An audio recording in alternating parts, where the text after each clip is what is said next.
बिस्मिल्लाहिर्रहमानिर्रहीम। इस वक्त मैं बाग स्प्रिंग फेस्टिवल में मौजूद हूँ। एक स्टॉल है जो देसी खानों का है, नक्कर मखियाला में। ये जो जाला पुल के साथ इनका वहाँ पे सेटअप मौजूद है।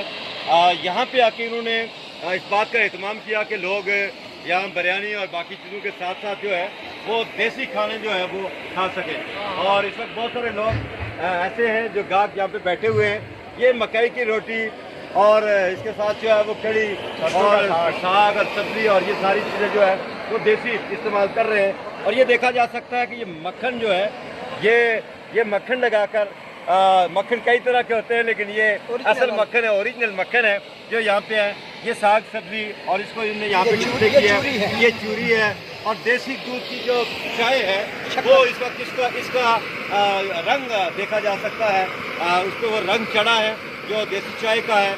यहाँ पे लोग चौथे दिन से यहाँ पे लोग मज़े कर रहे हैं और ये देसी खानों से लुत्फ़अंदोज़ हो रहे हैं। ज़रूरत इस अमर की है कि अपने इन खानों को प्रमोट किया जाए, इनको देखा जाए, इसको इस्तेमाल किया जाए और यहाँ पे लोग यकीनन इससे जो है वो भरपूर इस्तेफ़ादा कर रहे हैं।